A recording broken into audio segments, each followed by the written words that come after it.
Assalamualaikum warahmatullahi wabarakatuh. Salam sejahtera untuk kita semua, dimanapun Anda berada. Selamat datang kembali di channel Lansia Sehat. Saya, Dr. Wijaya, akan menemani Anda dalam sebuah diskusi penting yang mungkin akan mengubah cara pandang Anda terhadap makanan yang selama ini kita anggap paling sehat, yaitu buah-buahan. Kita akan membedah sebuah paradoks yang jarang sekali dibicarakan. Bagaimana mungkin sesuatu yang berasal dari alam, yang kaya akan vitamin dan serat, justru bisa menyimpan potensi bahaya bagi salah satu organ terpenting kita? Pertanyaan inilah yang akan menjadi inti dari pembahasan kita. Kita akan menggali lebih dalam untuk memahami bahwa dalam dunia medis, tidak ada yang absolut. Konteks kondisi tubuh seseorang adalah segalanya. Fokus utama kita adalah kesehatan ginjal, terutama bagi Anda yang telah memasuki usia emas. Seiring berjalannya waktu, kemampuan tubuh kita untuk memproses zat-zat tertentu akan berubah. Apa yang di usia muda bisa dengan mudah diolah, mungkin akan menjadi beban berat bagi organ kita di usia senja. Inilah mengapa pemahaman yang mendalam menjadi sangat krusial. Tujuan dari sesi ini bukanlah untuk menciptakan ketakutan atau melarang Anda menikmati anugerah alam. Tujuan saya adalah untuk memberdayakan Anda dengan pengetahuan. Pengetahuan adalah perisai terbaik kita dalam menjaga kesehatan. Dengan informasi yang tepat, Anda dapat membuat pilihan-pilihan kecil setiap hari yang akan berdampak besar bagi kualitas hidup Anda di masa depan. Dalam beberapa bagian ke depan, kita akan terlebih dahulu memahami betapa vitalnya peran ginjal kita. Setelah itu, kita akan mengupas tuntas 3 jenis buah spesifik yang memerlukan kewaspadaan ekstra. Mari kita mulai perjalanan edukasi ini dengan pikiran yang terbuka, demi menjaga aset kita yang paling tak ternilai, kesehatan. Untuk memahami mengapa buah tertentu bisa berbahaya, kita harus terlebih dahulu mengapresiasi kehebatan organ yang akan kita lindungi. Bayangkan sepasang ginjal Anda sebagai sebuah pabrik pengolahan dan pemurnian paling canggih di dunia. Pabrik ini berukuran kecil, hanya sekepalan tangan Anda, namun bekerja tanpa henti, 24 jam sehari, 7 hari seminggu. Tugas utamanya yang paling dikenal adalah sebagai penyaring atau filter. Setiap hari, pabrik ini menyaring hampir 200 liter darah. Dari proses penyaringan ini, ia memisahkan racun-racun sisa metabolisme tubuh, seperti ureum dan kreatinin, yang jika menumpuk akan sangat berbahaya. Zat-zat beracun ini kemudian dibuang dari tubuh melalui urin. Namun, fungsinya jauh melampaui sekadar menyaring. Ginjal adalah manajer cairan dan tekanan darah di tubuh Anda. Ia bekerja seperti operator bendungan yang presisi, mampu menahan atau melepaskan air untuk memastikan volume dan tekanan darah Anda selalu berada dalam level yang ideal dan stabil. Tanpa fungsi ini, tubuh kita bisa mengalami kelebihan cairan yang menyebabkan pembengkakan atau kekurangan cairan yang fatal. Selain itu, ginjal juga merupakan pabrik hormon. Ia memproduksi hormon penting yang merangsang sumsum tulang untuk membuat sel darah merah, sehingga kita terhindar dari anemia. Ginjal juga berperan dalam mengaktifkan vitamin D, yang sangat penting untuk kesehatan tulang kita. Tanpa ginjal yang sehat, tulang kita akan menjadi rapuh dan mudah patah. Dan fungsi terakhir yang menjadi kunci pembahasan kita adalah sebagai penyeimbang mineral atau elektrolit. Ginjal memastikan kadar mineral seperti natrium, fosfor, dan terutama kalium berada dalam rentang yang sangat sempit dan aman. Keseimbangan ini vital untuk fungsi saraf dan otot. Dan kegagalan dalam menjaga keseimbangan inilah yang membuat beberapa jenis buah bisa berubah dari kawan menjadi lawan. Sekarang, mari kita masuk inti pembahasan dan mengenali buah pertama yang memerlukan kewaspadaan tingkat tinggi. Buah ini adalah belimbing. Penampilannya memang menarik, bentuknya seperti bintang, dan rasanya memberikan kesegaran yang unik. Namun di balik indahannya, tersembunyi sebuah senyawa bernama oksalat dalam konsentrasi yang sangat tinggi. Oksalat adalah senyawa kimia alami yang terdapat di banyak tanaman. Dalam jumlah kecil, tubuh kita bisa menanganinya. Akan tetapi, pada belimbing, kadarnya luar biasa pekat. Bagi ginjal, terutama yang fungsinya sudah tidak lagi 100% prima, kadar oksalat yang tinggi ini bersifat sangat agresif dan merusak. Mekanisme kerusakannya bersifat mekanis. Bayangkan oksalat ini seperti butiran pasir atau serbuk kaca yang sangat halus. Ketika masuk ke dalam ginjal, senyawa ini akan berikatan dengan kalsium yang ada di dalam urin. Ikatan ini membentuk kristal padat yang tajam bernama kalsium oksalat, yang tidak bisa larut dalam air. Kristal-kristal tajam inilah yang menjadi masalah utama. Mereka mengalir masuk ke dalam jutaan saluran superhalus di dalam ginjal yang kita sebut sebagai tubulus. Kristal ini akan mengendap, menumpuk, dan menyumbat saluran-saluran tersebut. Prosesnya persis seperti kerak kapur yang menumpuk di dalam pipa air, yang awalnya hanya memperlambat aliran, namun lama-kelamaan akan menyebabkan sumbatan total. Sumbatan inilah yang dapat memicu kondisi gawat darurat yang disebut gagal ginjal akut. Aliran urin berhenti, racun menumpuk dengan cepat di dalam darah, dan fungsi ginjal bisa lumpuh total hanya dalam hitungan hari, bahkan pada orang yang sebelumnya merasa sehat, hanya karena mengonsumsi belimbing dalam jumlah berlebihan. Ancaman dari buah belimbing ternyata tidak hanya datang dari penyumbatan kristal oksalat. Buah ini memiliki bahaya kedua yang bekerja dengan cara berbeda. Belimbing diketahui mengandung sebuah senyawa neurotoksin, yang secara harfiah berarti racun yang menyerang sistem saraf.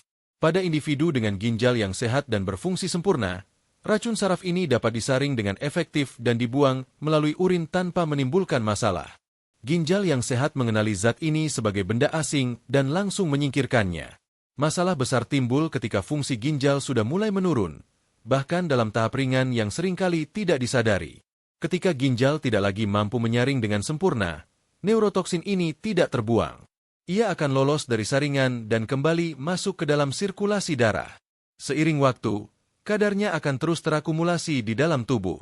Ketika konsentrasinya sudah cukup tinggi, racun ini dapat menembus sawar darah otak dan mulai mengganggu fungsi sistem saraf pusat. Inilah yang menjelaskan mengapa gejala keracunan belimbing seringkali bersifat neurologis.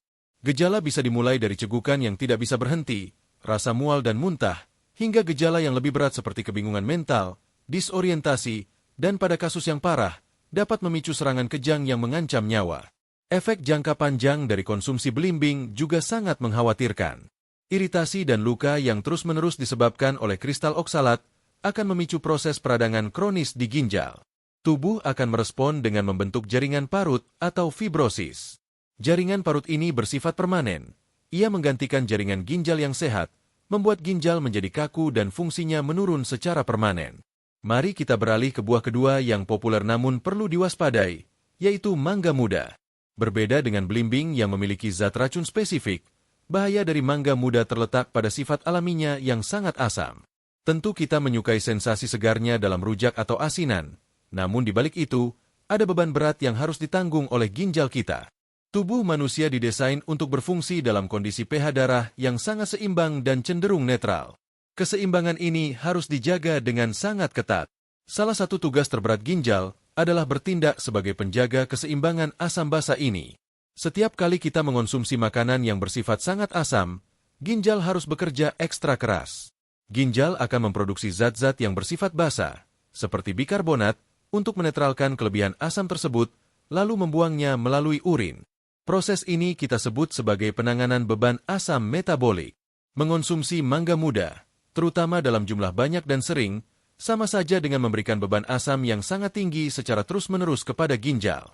Ini dapat diibaratkan seperti memaksa sebuah mesin untuk terus-menerus bekerja pada putaran tertinggi atau RPM maksimal. Mungkin untuk sesaat mesin itu akan baik-baik saja, namun jika dilakukan setiap hari, tentu komponen di dalamnya akan lebih cepat aus, lelah, dan akhirnya mengalami kerusakan. Itulah yang terjadi pada sel-sel ginjal kita. Jadi, ancaman dari mangga muda bukanlah racun yang menyerang secara tiba-tiba, melainkan ia adalah sebuah stresor kronis. Ia adalah beban kerja berlebih yang jika berlangsung selama bertahun-tahun, akan secara perlahan tapi pasti menurunkan kapasitas dan daya tahan fungsi ginjal kita. Salah satu dampak paling nyata dan merusak dari stres asam yang berkepanjangan pada ginjal adalah sebuah kondisi yang sering disebut awam sebagai ginjal bocor. Istilah medis yang lebih tepat untuk kondisi ini adalah proteinuria, yang secara harfiah berarti adanya protein di dalam urin. Untuk memahaminya, mari kita gunakan sebuah analogi sederhana. Bayangkan unit-unit penyaringan di dalam ginjal Anda, yang disebut glomerulus, sebagai sebuah saringan teh yang terbuat dari kain yang sangat halus. Saringan ini dirancang dengan sempurna untuk membiarkan air teh, cairan dan limbah lewat, namun menahan semua ampas teh, protein dan sel darah, agar tetap di dalam teko, aliran darah. Stres asam yang kronis akan menyebabkan peradangan pada saringan halus ini. Peradangan ini, ibaratnya, membuat pori-pori pada kain saringan menjadi meregang dan membesar.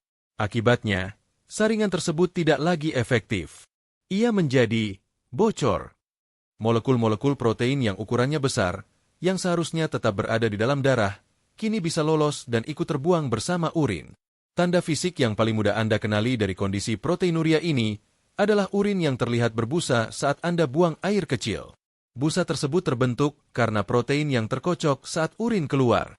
Busa ini berbeda dari buih biasa, karena ia tidak mudah hilang bahkan setelah beberapa saat atau setelah disiram. Kehilangan protein secara terus-menerus adalah kondisi yang sangat merugikan bagi tubuh. Protein adalah batu bata pembangun tubuh kita. Kehilangannya akan menyebabkan berbagai masalah, mulai dari pembengkakan pada kaki dan kelopak mata karena cairan tubuh tidak seimbang, hingga sistem imunitas yang melemah, membuat Anda menjadi lebih rentan terhadap berbagai macam infeksi.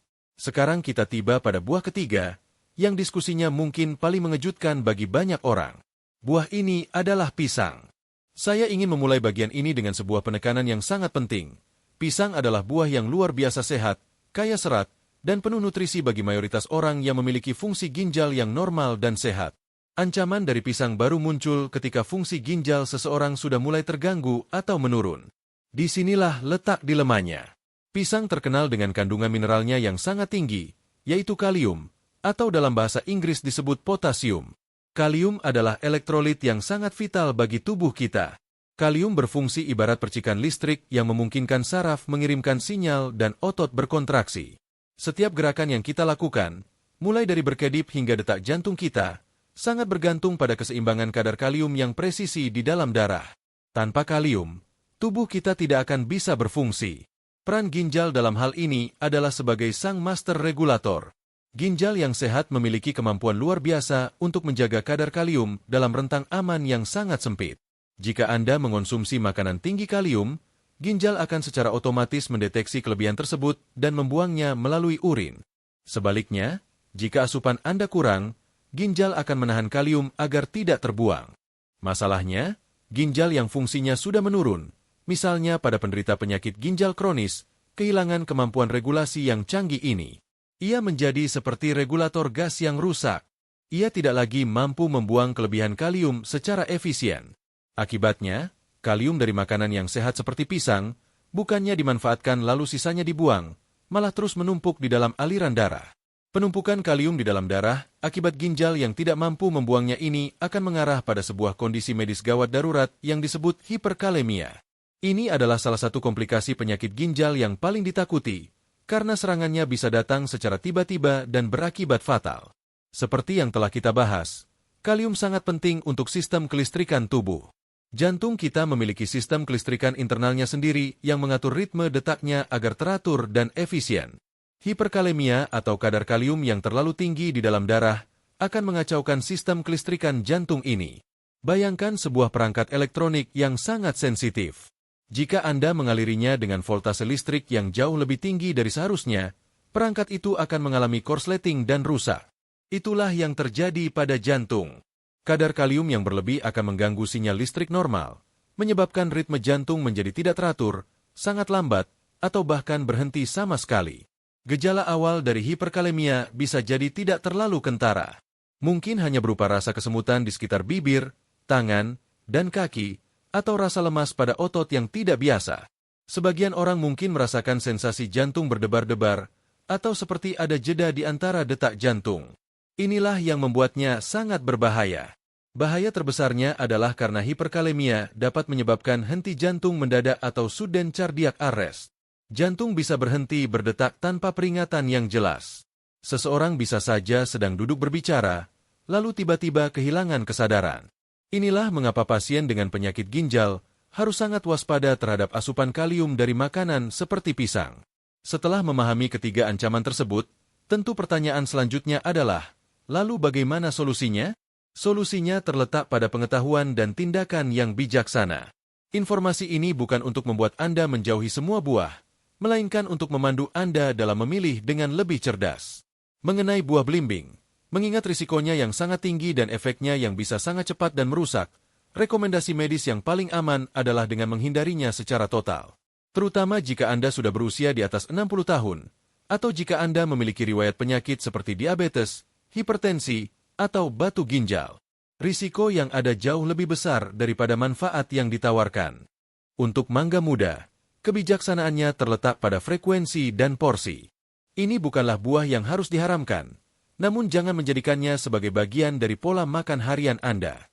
Anggaplah rujak atau asinan mangga muda sebagai sebuah hidangan rekreasional yang Anda nikmati sesekali saja, dalam porsi yang tidak berlebihan, untuk meminimalisir beban asam pada ginjal Anda. Sedangkan untuk pisang, kebijaksanaannya terletak pada kesadaran akan kondisi tubuh Anda sendiri. Jika Anda sehat dan tidak memiliki gangguan ginjal, pisang adalah sahabat Anda. Namun, jika Anda telah didiagnosis memiliki penyakit ginjal kronis, Anda harus membatasi asupannya secara ketat sesuai anjuran dokter atau ahli gizi Anda. Mungkin batas amannya hanya setengah buah per hari, atau bahkan kurang. Sebagai gantinya, alihkanlah pilihan Anda pada buah-buahan yang secara konsisten terbukti menjadi sahabat ginjal. Buah seperti apel dan pir menawarkan rasa manis dan serat yang baik tanpa membebani ginjal Anda dengan kalium yang berlebih. Pepaya, dengan kandungan enzim papainya, justru memiliki sifat anti peradangan yang baik untuk ginjal, sementara semangka dan melon membantu membilas ginjal Anda secara alami dengan kandungan airnya yang melimpah. Sebagai penutup dari diskusi kita yang mendalam ini, pesan utama yang ingin saya sampaikan adalah tentang kekuatan kesadaran dan pencegahan. Kesadaran akan potensi risiko dari belimbing, mangga muda, dan pisang pada kondisi tertentu adalah langkah pertama yang paling fundamental untuk melindungi ginjal Anda. Saya sangat menganjurkan Anda untuk tidak menunggu hingga gejala muncul. Lakukanlah pemeriksaan kesehatan secara berkala. Pemeriksaan darah sederhana untuk mengecek kadar ureum dan kreatinin dapat memberikan gambaran yang jelas tentang kesehatan ginjal Anda. Anggaplah ini sebagai sebuah rapor atau laporan kinerja untuk pabrik pengolahan darah di tubuh Anda. Membuat pilihan makanan yang bijak setiap hari adalah sebuah bentuk cinta dan tanggung jawab pada diri sendiri. Merawat ginjal Anda hari ini adalah sebuah investasi untuk memastikan Anda tetap sehat, aktif, dan mandiri di masa tua Anda. Ini adalah hadiah terbaik yang bisa Anda berikan tidak hanya untuk diri Anda, tetapi juga untuk keluarga yang Anda cintai. Prinsip kehati-hatian ini tentu tidak hanya berlaku untuk buah. Ini juga berlaku untuk aspek diet lainnya, seperti membatasi asupan garam yang berlebihan dan mengelola asupan protein dengan bijak, terutama jika fungsi ginjal Anda sudah terdeteksi mulai menurun. Jadilah direktur utama bagi kesehatan Anda sendiri. Pengetahuan kini ada di tangan Anda. Gunakanlah untuk menavigasi pilihan hidup Anda dengan lebih baik. Terima kasih telah menyimak dengan saksama. Bagikanlah informasi berharga ini kepada orang-orang di sekitar Anda. Sampai jumpa di sesi edukasi kesehatan berikutnya. Wassalamualaikum warahmatullahi wabarakatuh.